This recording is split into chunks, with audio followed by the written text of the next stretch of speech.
Caros amigos, mais uma vez me encontro aqui, Maria, semeando amor, paz e alguns conhecimentos, ou mesmo orientações para aqueles que necessitam.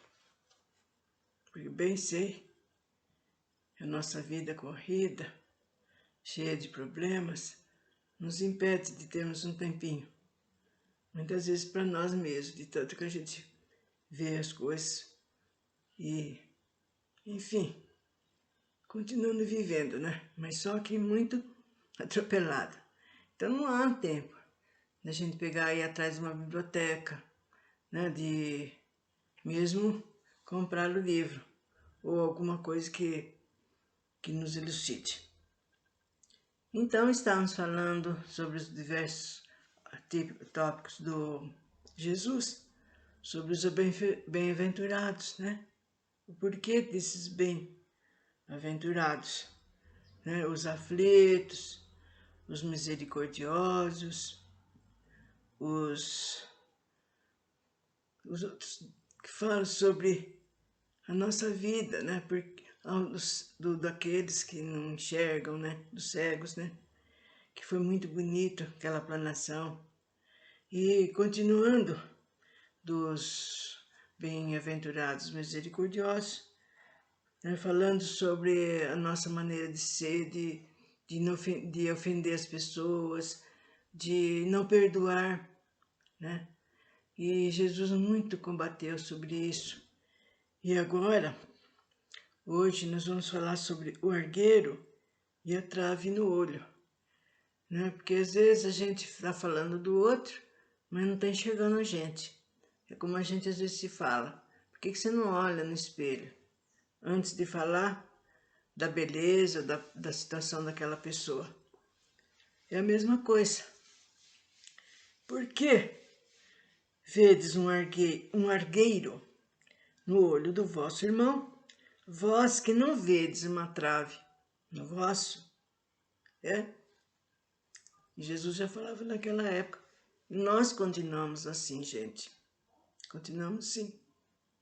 É muito comum, é muito fácil a gente falar daquela vizinha ali que brigou a noite inteira com o marido, com a outra, o outro vizinho que passa sempre bêbado. É muito fácil.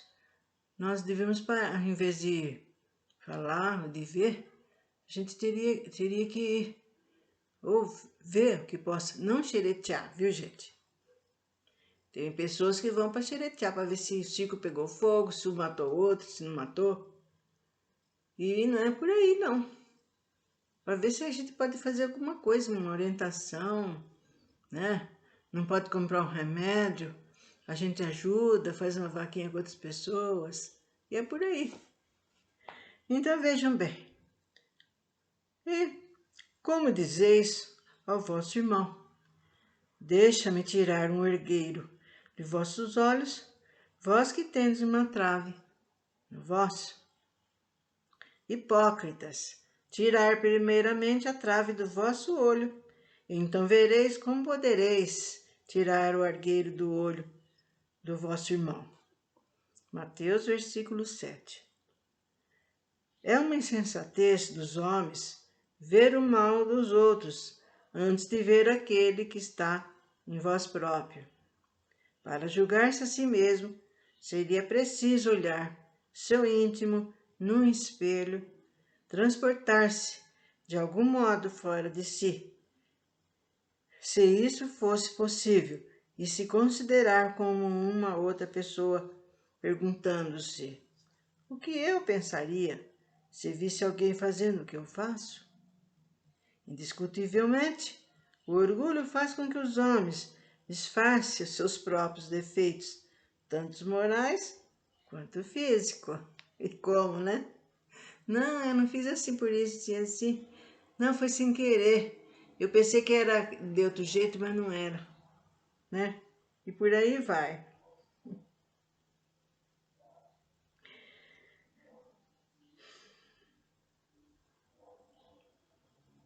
Para julgar-se a si mesmo, seria preciso olhar seu íntimo no espelho, transportar-se de algum modo fora de si, se isso fosse possível, e se considerar como uma outra pessoa perguntando: o que eu pensaria então?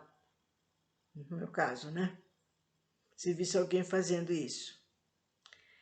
E é o nosso orgulho que não deixa a gente ver os nossos maus hábitos, as nossas virtudes, mas né, as nossas atitudes, né? Que às vezes a gente pensa que não tem nada e tem muito a ver. Essa insensatez é totalmente contrária à caridade, pois a verdadeira caridade é modesta, simples, indulgente. A caridade orgulhosa é o contrário do bom senso, já que esses dois sentimentos se neutralizam um ao outro. E de que maneira um homem bastante vaidoso, por crer na importância da sua personalidade e na supremacia das suas qualidades, pode ter ao mesmo tempo a abnegação suficiente para fazer sobressair nos outros o bem que poderia ocultá-lo, em lugar de ressaltar o mal que ele poderia destacá-lo? O orgulho, além de ser o pai de muitos vícios, é também a negação de muitas virtudes. Encontramo-lo como base e como razão de quase todas as más ações. Eis porque Jesus se dedicou a combater o orgulho como principal obstáculo ao progresso. O orgulho e o egoísmo, gente, que está craçando a terra. Não é aqui no nosso lugar onde nós vivemos, no país, na terra toda. O orgulho está em primeiro lugar. Onde? E o egoísmo. Você está mostrando. A pessoa que cata tudo para si, que quer tudo para si, nada para o outro, faz tudo para aquele outro não conseguir e vir para ele. E por aí vai. E olha quanto tempo que Jesus está nos falando isso. Não julgueis para não serdes julgados. Aquele que estiver sem pecado, atire a primeira pedra. Não julgueis para não serdes julgados, pois sereis julgados conforme houverdes julgado os outros, e aplicar-se a vós a mesma medida, aquilo que aplicastes contra eles. Mateus, versículo 7. Então, os escribas e os fariseus levaram-lhe uma mulher que havia sido surpreendida em adultério. Fizeram-na ficar de pé no meio do povo e disseram a Jesus: Mestre, esta mulher acaba de ser surpreendida em adultério. Moisés nos ordena na sua lei apredejar as adúlteras. Qual é, portanto, vossa opinião a respeito disso? Eles diziam isso querendo tentá-lo, a fim de ter o que acusá-lo. Mas Jesus, abaixando-se, escrevia com o seu dedo na areia. Como continuasse a interrogá-lo, levantou-se e lhes disse: Aquele dentre vós que estiver sem pecado, lhe atire a primeira pedra. Após isso, abaixou-se de novo e continuou a escrever na areia. Mas eles, o tendo ouvir falar assim, retiraram-se um após o outro, os velhos saindo primeiro, e assim até ficar ninguém. E assim Jesus permanecia sozinho com a mulher que estava no meio da praça. Então Jesus levantou-se de novo e lhe disse: Mulher, onde estão os vossos acusadores? Ninguém vos condenou? Ela lhe disse: Não, Senhor Jesus. Lhe respondeu. Jesus disse: Eu também não vos condenarei. Ides, e no futuro não pequeis mais. Olha, gente, que coisa mais linda, né? E foi assim que ele ensinou essa lição, porque na época de Moisés, ele tinha que ser muito enérgico demais, porque aquela turba de judeus, eles não obedeciam mesmo, não obedeciam. Pois Moisés não acabou de receber os 10 mandamentos e se ausentou. O que aconteceu quando ele voltou? Estava naquela festança, naquela orgia, outros fabricando deuses, né, esculturando para adorar. Ele tinha acabado de falar sobre os 10 mandamentos que ele recebeu. Quer dizer que está difícil. Então ele tinha que ser enérgico. Não pode fazer isso. Se você fizer isso, vai acontecer isso assim, assim. Bem enérgico. Para colocar um pouco de medo, um pouco de segurança, né? Nas coisas. E Jesus já, como os homens já estavam de uma maneira melhor, mais compreensível, né? Então ele já optou por outras coisas, tirando vagarosamente essas coisas de violência, que realmente não havia mais necessidade. Então, foi que ele fechou a boca dos fariseus ali naquela hora. Quem é que não tem pecado? Cada um, né? Como se diz, pois o rabinho no fundo das pernas, ó, tchau, que estou indo. Até que ficou a mulher, da qual ele falou, se eles não condenaram, eu muito menos, né? Não te condeno, apenas você segue, né, a sua vida, mas não cometa mais erro. O sacrifício mais agradável a Deus, gente.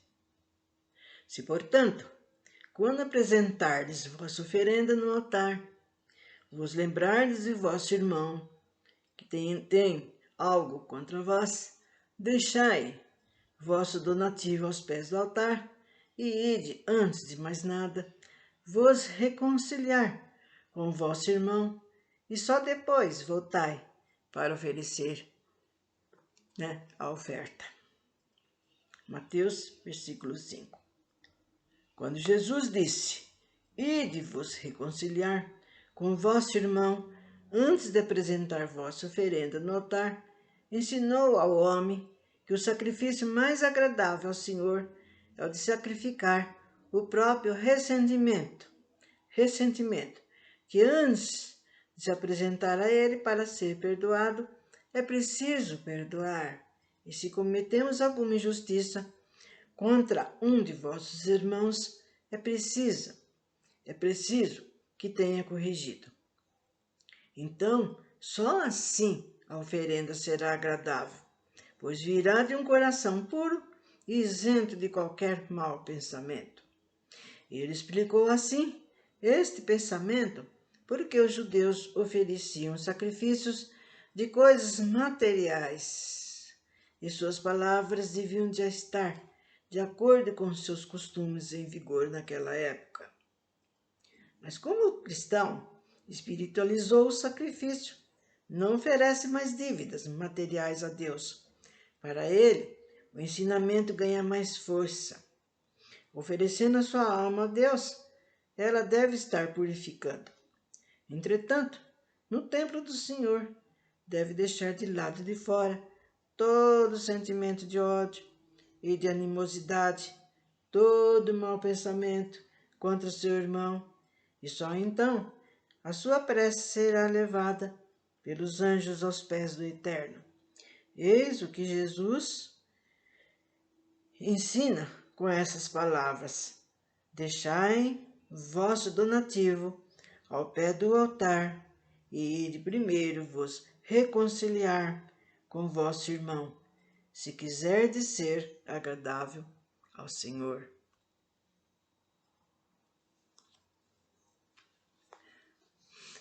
E assim, gente, assim,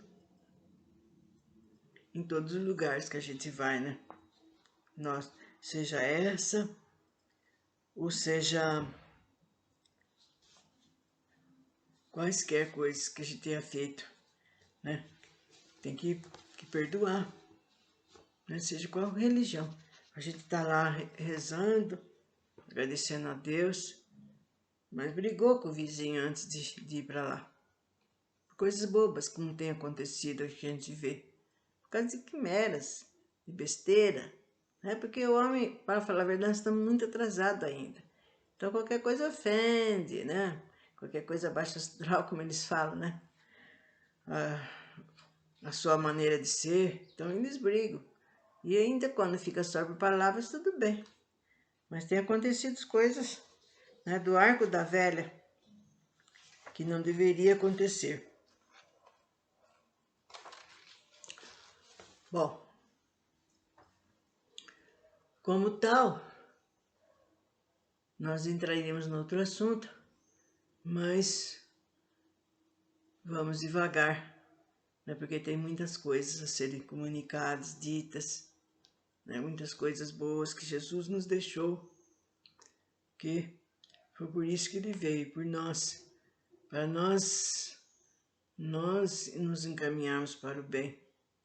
E antes de Jesus, muitos outros vieram, muitos outros se sacrificaram morrendo na fogueira, e espancados, e é por aí, porque os homens não acreditavam, não aceitavam, e eles achavam que os profetas, esses missionários que vinham eram loucos.